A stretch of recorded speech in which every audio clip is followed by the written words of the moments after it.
Bueno, continuamos acá en Vladimir a la 1 y saludamos a Felipe Mujica. ¿Cómo está Felipe? Secretario general del MAS. ¿Cómo están las cosas? ¿Cómo te va? Bueno, el MAS tiene candidato, chico. Siempre hemos tenido candidatos. Siempre han tenido candidatos. Que Tienen yo tiempo que no recuerde. tienen un candidato propio, porque a mí me dijo un pajarito que incluso se llegó a pensar en tu nombre en algún momento en la convención. Tú sabes que cuando estuvimos revisando aquí la última vez que tuve, en ocasión del aniversario del MAS, te pasé una lista. Rangel, Ujú, Pekov, claro, así Caldera, Chávez. Chávez, Después Arias. tuvo Arias, después tuvo Capriles. Capriles, así es. De todos esos, uno solo ha sido militante del MAS, que Teodoro Pekov, que Así fue es. candidato en 2 oportunidades. En 2 oportunidades, así es. En aquella Y oportunidad apostaron a ganador 2 veces, Caldera y... No, siempre apostamos a No, ganador. me refiero que ganó Caldera y ganó... Que resultaron ganadores, no que apostamos a ganador. Nosotros siempre apostamos a ganador, pero deseos no empreñan. Ah, no, claro, así es. La política así es.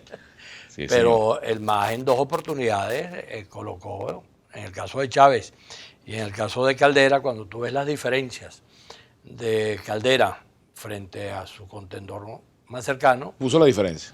fue el MAS. Y cuando tú ves la Bueno, diferencia... también el PP te puede decir lo mismo. No, pero el problema es que los votos del MAS fueron superiores en ese caso. Y en el Chávez, la diferencia fueron 600.000 votos entre Chávez y Salas Romer, que fue la votación que obtuvo el MAS en esa oportunidad. Sí, el MAS ha tenido de todo, ha tenido candidatos ganadores, candidatos perdedores, gobernadores, ha tenido alcaldes, parlamentarios. Sí, cómo no.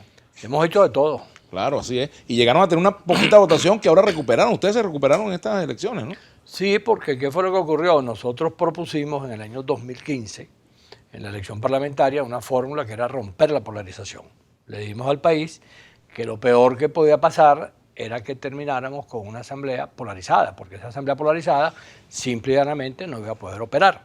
Bueno, dicho y hecho. Pasó así. Imagínate lo que hubiese ocurrido si en vez de esa asamblea constituida por un grupo de parlamentarios de la MUC y un grupo de parlamentarios del gobierno, hubiese existido en el medio 10 o 15 parlamentarios que no hubiesen sido ninguno de los dos grupos. Se hubiese creado una dinámica totalmente diferente porque no existía la posibilidad de que ninguno de los dos grupos impusiera ese esquema. Bueno, Felipe, entrando en la materia candidatural, hay factores de la MUD que no van a participar, que han decidido no participar, otros están dudando, pero básicamente la mayoría de los partidos que integran la MUD como tal, hasta los momentos, pareciera que no van a participar. ¿Por qué el MAS considera que sí se debe participar? Nosotros en esto somos ¿Y por qué Henry Falcón el candidato? absolutamente coherentes, ¿no? Nosotros hemos dicho siempre que es necesario que haya salidas democráticas, que haya salidas electorales, que haya salidas políticas. Nosotros incluso en este último proceso político que está viviendo Venezuela, en los últimos años fuimos el primer partido político que expresamente dijo: en Venezuela hay que dialogar y hay que tratar de reconciliar a la sociedad venezolana. Y eso que señalamos en ese momento, lo hemos comentado en distintas oportunidades, fue objeto de cualquier cantidad de críticas.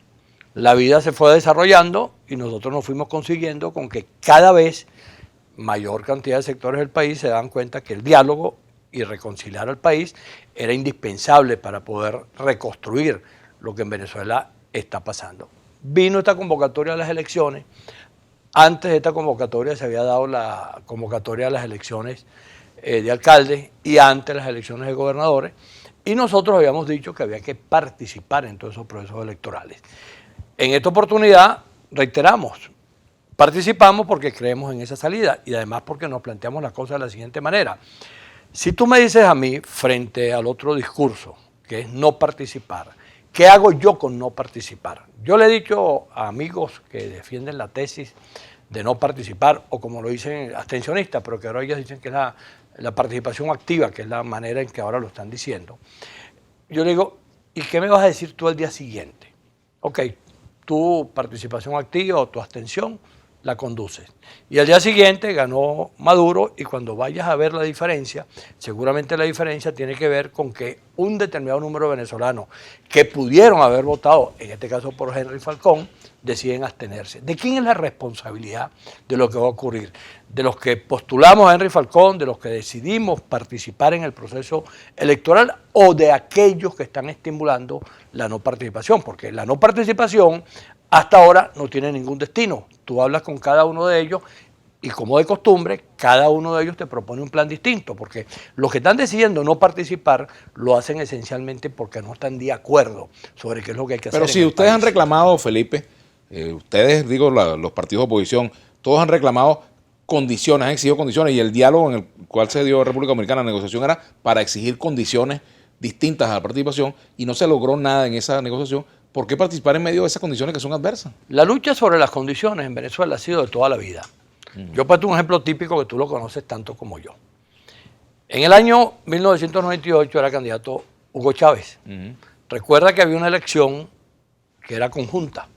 Se elegía el presidente de la República, se elegía el Congreso y se elegía también los gobernadores. El CNE de aquella época, que no era para nada un CNE como este, sino de otro tipo, decidió separar las elecciones un mes antes. ¿Con qué propósito? Con el propósito de debilitar la candidatura de Chávez. Efectivamente se hizo la elección previa y Chávez obtuvo 6 gobernaciones, 4 del MAS, el papá de Chávez y el gobernador de Apure, que fueron los 2 postulados por el grupo del PSV en aquella época. ¿En qué momento que era el MBR? El MBR en aquella época, exacto, gracias por la corrección. Y en el Congreso hubo una mayoría abrumadora de parte de la Cuarta República, por darle algún nombre. ¿Qué ocurrió después? Bueno, se discutió en el seno de quienes respaldábamos a Chávez si se iba o no se iba, si en esas condiciones se iba o no se iba. Y recuerdo que Luis Michelena y el MAS y algunos factores específicos del MAS, Rafael Simón Jiménez, por ejemplo, que era el representante ante el Consejo Nacional Electoral, insistimos abiertamente en que había que ir en esas condiciones que eran terribles las condiciones. ¿Cuál fue el resultado? Ganó Chávez. ¿Por qué gana Chávez? Porque tenía mayoría, ¿no? Y esa mayoría se pudo expresar. Bueno, en este momento el tema de las condiciones es igualito. Yo lo coloco de la siguiente manera. Suponte tú que a ti no te gusta tu trabajo acá, no te gustan tus condiciones. Y entonces tú decides irte para sentarte en la plaza, porque tú no te gustan las condiciones. Evidentemente eso no es una conducta racional. Si a ti no te gustan las condiciones de trabajar en Globovisión, tú buscas la manera de mejorarlo, pero no vas a salir corriendo a irte de Globovisión y renunciar a Globovisión porque a ti no te gusta. O es lo mismo, yo vivo en una casa donde hay 2 o 3 personas que no me gustan. Entonces, ¿qué hago? ¿Me voy de la casa? O busco la manera de mejorar las condiciones en las cuales vivo, pero no quiere decir que las resuelva. Entonces, no tiene sentido que la lucha por las condiciones te lleve a renunciar, porque aquí se ha dado la lucha por las condiciones a lo largo de todos estos procesos electorales. Cuando arrancamos, se lo comentaba uno de los amigos acá que trabaja contigo en el canal, cuando esto arrancó en el año 2004, 2003-2004, cuando fue el revocatorio de Chávez, estaba planteado una cosa que se llamaba el reafirmazo, que fue un invento también de aquella época. Se recogieron las firmas y entonces alguien inventó en el organismo electoral que había que ratificarla. Eso fue toda una lucha interna en el seno de la oposición para que ese reafirmazo terminara siendo asumido. ¿Cuál fue el resultado? Se ganó el reafirmazo en la peor de las condiciones de aquella época. Es la primera derrota electoral que en aquel momento se le dio a lo que era el chavismo de aquella época. Es decir, hay cualquier contexto. El año 2005 se dijo, no podemos ir en esas condiciones porque esa asamblea tal o cual cosa. Y dijeron, los que propusieron la abstención, que había que dejar de participar porque si se dejaba de participar, esa asamblea solamente controlada por el gobierno simplemente no iba a poder gobernar. ¿Cuál fue el resultado? El resultado fue una asamblea que durante todo el periodo constitucional hizo lo que le dio la gana. ¿Solamente culpa del gobierno o culpa también de los que de manera equivocada y que después ninguno reconoció que se había equivocado llamando a la abstención? Lo que acaba de ocurrir ahorita con la entrega de no sé cuántas alcaldías producto de la no participación. ¿Alguien dio alguna explicación de los partidos que decidieron no participar? Acción Democrática dio alguna explicación. Primero Justicia dio alguna explicación. Voluntad Popular dio alguna explicación de por qué no participaron. Ninguna, simple y llanamente porque no había condiciones. Se produjo la elección, resultado, el gobierno ganó más alcaldías de las que eventualmente le correspondía. Por eso no tiene ningún sentido el que tú digas, yo tengo que luchar por las condiciones, que es correcto, pero que tú llegues a la conclusión de que si no te dan las condiciones, tú no participas, eso es precisamente lo que quiere el gobierno que tú hagas. Porque el gobierno lo que quiere es colocarte en la condición que buena parte hasta ahora lo ha logrado.